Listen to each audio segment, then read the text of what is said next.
좀만 참으세요. 내일부터는 네, 한 이틀 동안은 주구장창 실기 하니까.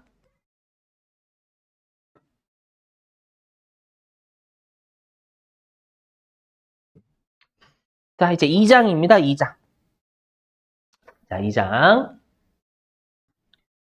여기 2장 제목이 우리가 과세 대상 거래예요. 그러니까 어떤 거래에 대해서 세금을 때릴 거냐? 자, 그랬을 때 아마 여러분들이 재화의 공급이 있고 용역의 공급이 있을 거예요. 재화의 수입하고요. 일단 재화의 공급부터 먼저 할게요. 자, 일단 우리가 재화라는 건 재산적 가치가 있어야 돼요. 당연한 거. 그 다음에 우리가 재산적 가치가 있는 건 권리도 재산적 가치 있죠. 분명히 저작권 같은 거요. 그죠? 그 다음에 요 말이 핵심이에요, 여러분들. 나중에 우리 시험에 거의 출제 말 문제 또는 계산 문제를 1순위 내가 이거 1순위? 1순위에서 우리가 부가가치세는 공급에 대한 세금이다 이렇게 돼 있어요. 공급이 뭐냐면 상대방한테 물건을 인도하거나 물건을 팔아야 돼요. 여러분들 당연한 건데 뭐 개소리지? 이렇게 생각하실지 모르겠지만 한번 사례를 들어보면 내가 만약에 정부로부터 보조금을 받았어요. 우리 회사가. 정부로부터 보조금 받으면 소득이 늘었어요? 안 늘었어요? 늘었어요. 그럼 소득세 막 때려버리면 너 소득 늘었네? 때리자. 소득세는 때립니다. 우리가 회사일 때 회사. 개인일 때 말고요. 코로나 지원금 이런 거 말고. 그렇죠? 그런 거 말고. 자, 근데 내가 정부한테 보조금 받았어요. 그러면 부가가치세는 과세하지 않아요. 왜냐하면 내가 무언가를 처분을 해서 받은 것도 아니고 무언가를 인도해서 받은 것도 아니에요. 됐죠? 그래서 나중에 여기가 좀 헷갈려요. 그렇죠? 왠지 과세를 해야 될 것 같은데 과세 안 하는 애들이 있고 과세를 할 것 같은데 과세를 할 것 같은데 안 하는 애들이 있고 과세를 하지 않아야 될 것 같은 하는 애들이거든요. 다 요거예요. 인도 또는 양도. 나중에 5장 가서 할게요. 5장 가서 좀 이해를 도와볼게요. 지금은 그 정도만. 그 다음에 가끔씩 이거 출제합니다. 다음 중 재화가 아닌 것은. 조심하실 게 우리가 통화가 지폐동전이죠. 통화. 지폐동전 수표어음은 재화가 아니래요. 얘네들 재산적 가치 있어요, 없어요? 어음이나 지폐동전. 있죠. 있는데 재화가 아닌 이유는요. 얘네들은 결제를 하는 수단이에요. 그냥. 응? 그죠, 여러분? 여러분 만약에 편의점 가셔가지고 도시락을 현금으로 한 6천 원 결제하셨대. 예를 들어가지고 현금으로. 저도 여러분 저 부가가치세를 배웠거든요. 아르바이트생한테 여기. 왜요? 저는 재화를 공급하고 있어요. 6천 원, 600원 주세요. 부가가치세. 뜻을 맞습니다, 여러분들.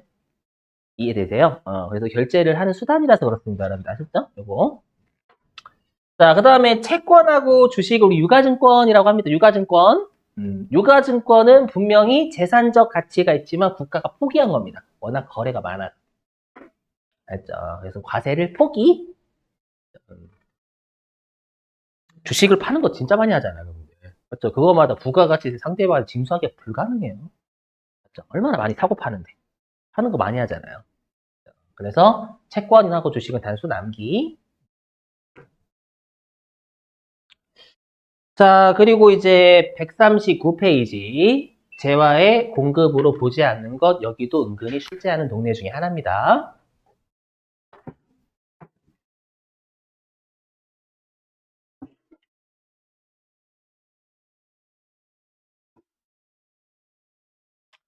여러분들 질문. 우리 재화의 공급으로 보지 않는다라는 건 부가가치세를 과세 안 하겠다라는 뜻이에요.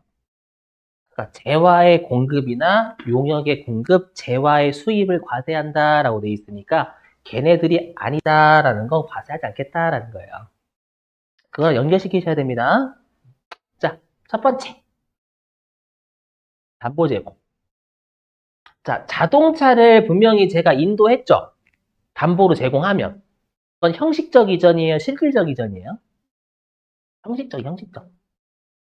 실질적 이전이 아닙니다. 형식만 자동차가 은행한테 간 거예요. 아직 소유권 나한테 있죠. 물론. 물론 내가 안 갚았을 때는 그땐 재화의 공급으로 봐요.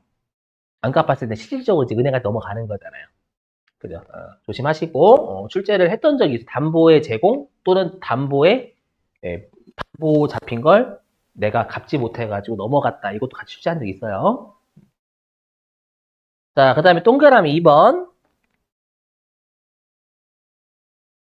자, 들어보실게요.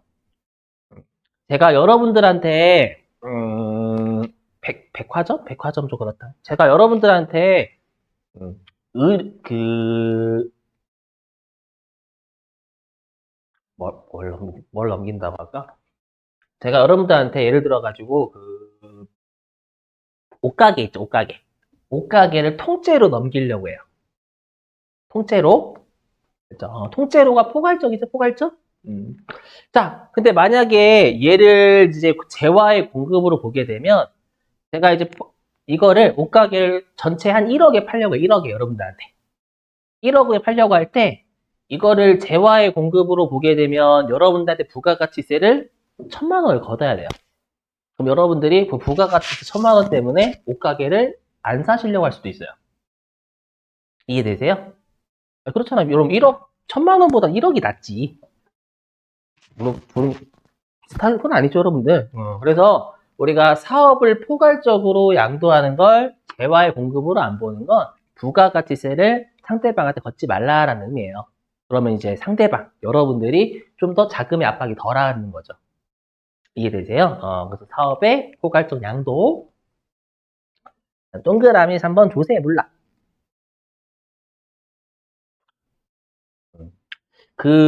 여러분들 우리가 세금을 원래 현금 납부가 원칙입니다. 현금 납부. 그렇죠? 근데 우리 현금은 재화가 아니다. 이제 부가가치세만큼은요. 그죠? 근데 우리가 상속세나 증여세와 같은 좀 약간 세금이 큰 애들이 있어요. 얘네들은 현금으로 하기가 힘듭니다. 납부하기가. 그렇죠? 그래서 예외적으로 주식 이런 것들을 허용해줘요. 그래서 아마 이재용 회장 상속세 그 이건희 회장님 돌아가셨을 때 상속세 주식으로 막 아마 제가 담보 잡아가지고 낸 걸로 알고 있어요. 그렇죠? 그래서 우리가 세금을 물건으로 납부할 수 있는데 제가 아까 국가도 납세무자라고 했죠. 왜냐하면 상대방의 거래를 파악해서 세금 뜯으려고. 그죠? 근데 세금을 납부시킨다라는 건 거래 내역 파악이 끝난 거 이미. 끝났으니까 세금을 납부시키는 거죠. 이해되세요, 여러분들? 현금 납부는 원래부터 재화가 아니고. 그렇죠? 물건으로 납부해도 그건 거래 내역 파악이 이미 끝난 거니까 우리가 굳이 거래 내역 파악할 필요가 없다라는 의미에서 재화의 공급을 보지 않는다라는 거예요. 요거. 자, 근데 동그라미 4번. 여러분 경매 아시죠? 경매. 경매 뭔지 아시죠? 그 다음에 공매는 공공기관이 경매하는 걸 공매라고 불러요. 공공기관이 경매하는 거. 그러니까 예를 들면 세무서가 경매하는 거. 맞죠? 그럼 일반적으로 우리가 법률에 따른 경매나 공매는요. 아니, 법률에 죄송해요. 그냥 경매나 공매는 우리가 물건을 인도한 사람이 부가가치세 여건이 되는 사람들이죠. 그래서 일반적인 경매나 공매는 재화의 공급으로 봐요. 하지만 법률에 따른 경매나 공매는 안 봐요. 자, 먼저 설명 좀 드려볼게요. 제가 체납자예요. 뭔지 아시? 체납자. 세금 안 내고 있는 사람. 그럼 드라마 같은 데 보셔서 아시겠지만 우리가 계속 세금을 안 내요. 막 독촉하고 그러는데 안 내면 갑자기 세무공무원들이 와가지고 빨간 딱지 붙여버립니다. 보셨을 거예요, 드라마에서. 맞죠? 그럼 우리가 압류한다라고 압류. 그러는데 요놈식이 저죠? 근데 제가 요놈식이 저잖아. 근데 제가 계속 세금을 안 내요.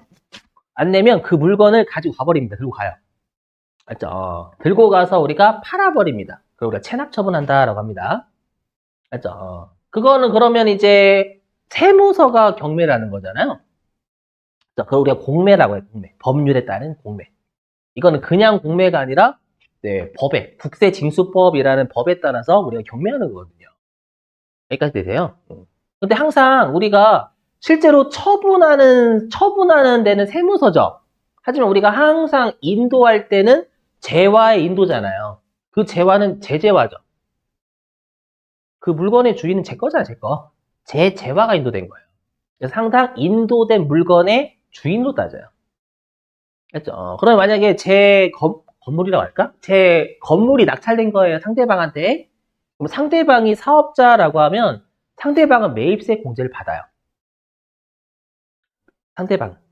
근데 저는 세무서에 체납하고 있죠. 근데 부가가치세를 낼 여건이 될까요?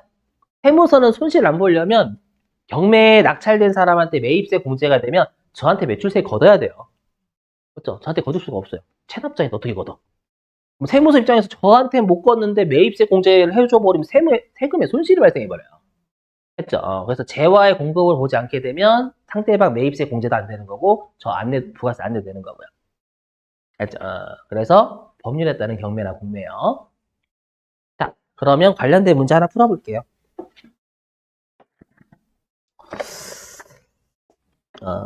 정말 그지 같은 문제가 하나 있어요. 여러분 보시면 깜짝 놀라실. 정말 기가 막히게 냈어요, 이거. 104회.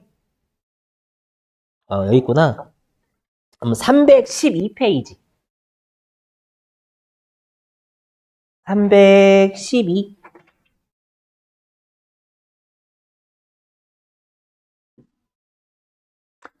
자, 312페이지에 13번이에요. 13번.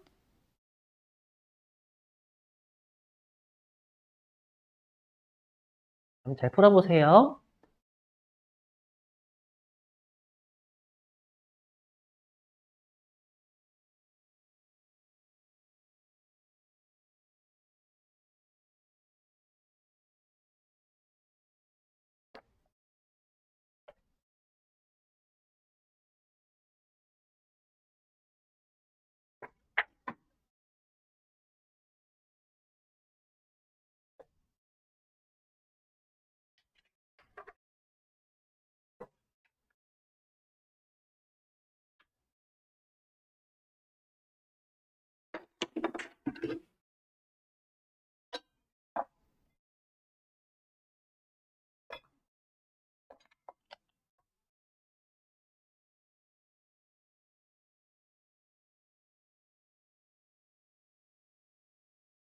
한번.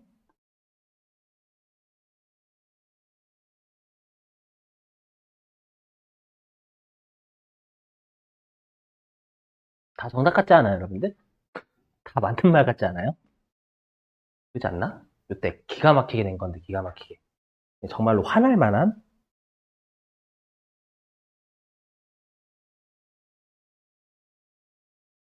분명히 4개 다 배운 것 같거든요? 그죠? 답이 있어요. 답이 있어요. 몇 번일까요? 네? 어떻게 하셨대요?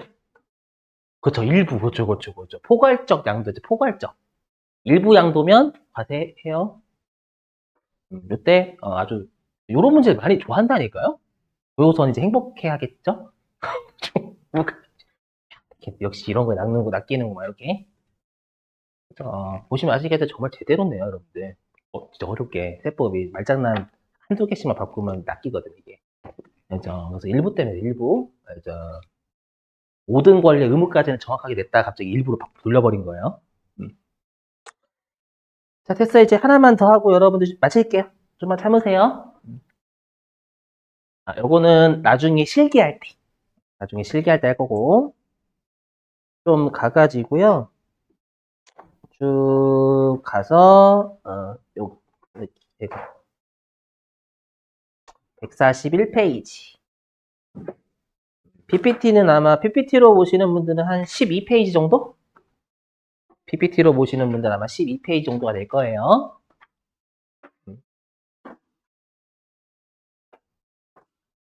여기 공급 시기는 출제 회계 1급도 잘 되고 세무 2급도 출제 잘 되고요.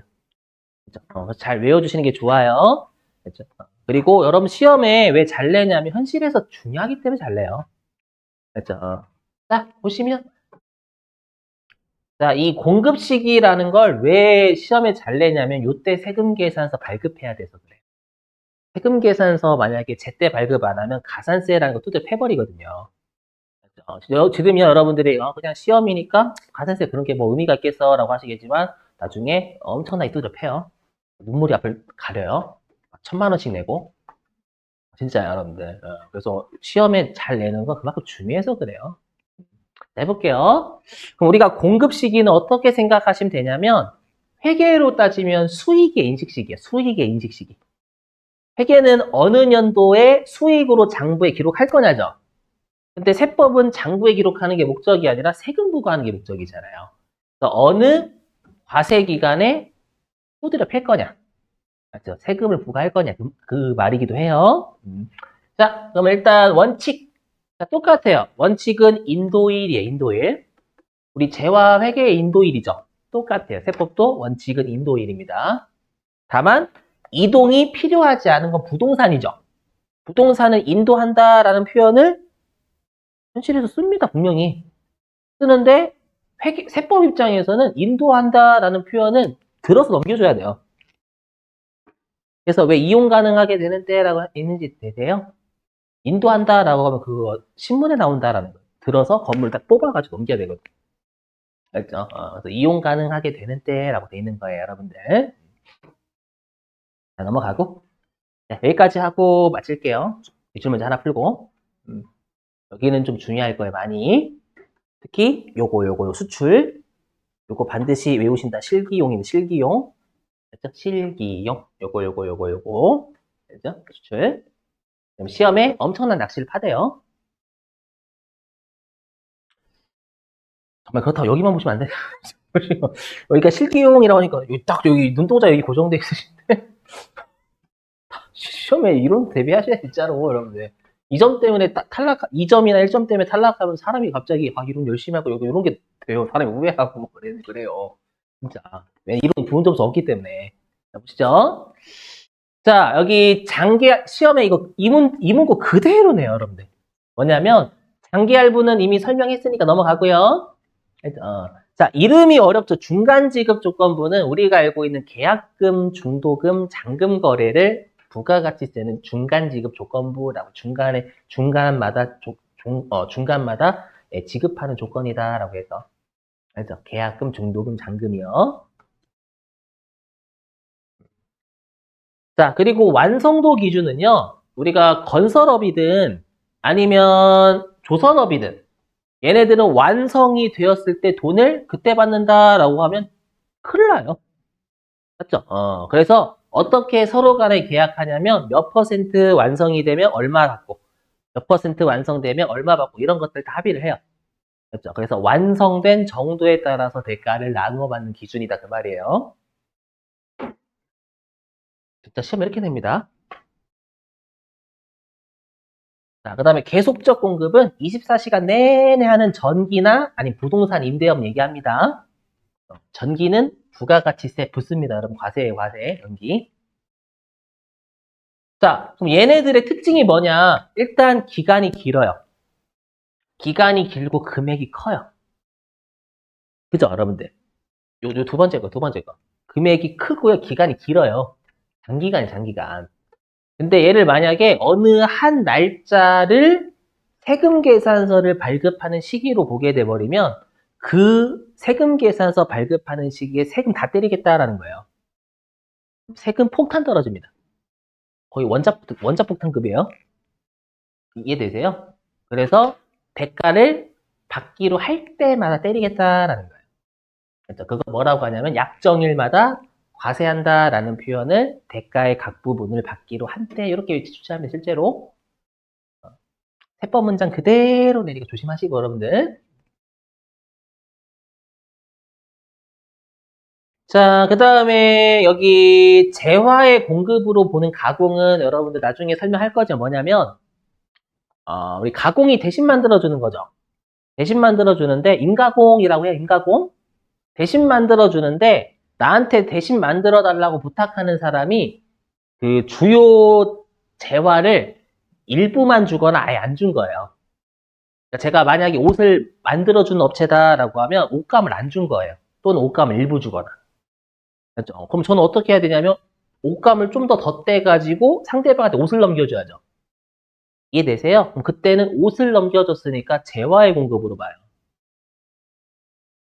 표정 안 좋으신데? 많이 안 좋으시다. 근데 만약에 여러분들이 저한테 옷감을 다 주셨어요.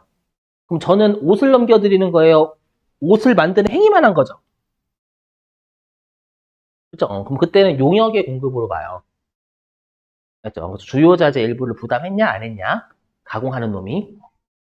그죠? 가공을, 주요 자재를 일부 부담했으면 완성품을 넘긴 거고. 그죠? 주요 자재를 부담하지 않았으면 그냥 가공이라는 행위만 해준 걸로 보는 거예요. 네, 그렇다고요. 자, 여기 보시면, 보시면. 자, 그 다음에 다섯 번째, 무인 판매기는 현금, 돈통에서 돈 꺼내는 때입니다.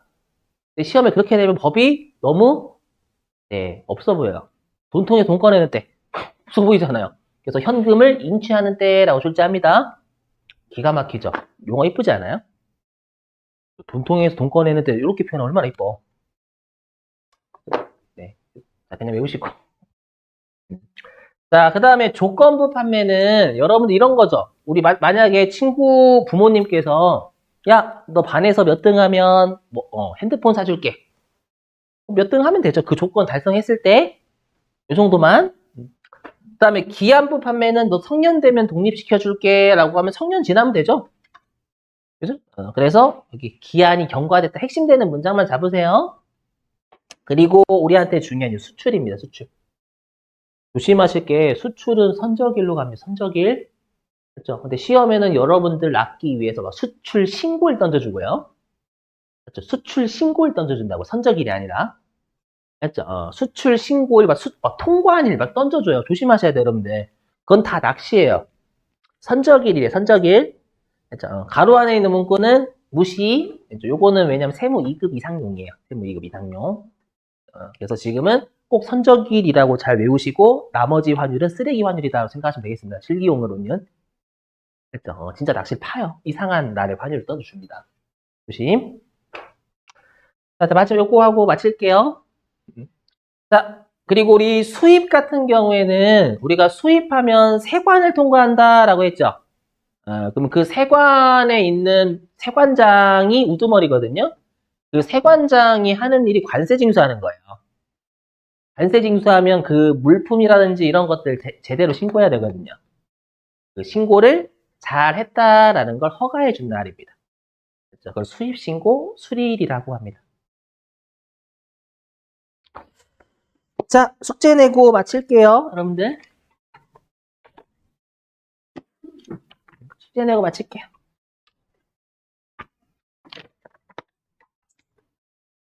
숙제가 아마 어디까지였냐면 44페이지까지였나? 아닌가? 숙제가 44페이지까지였죠.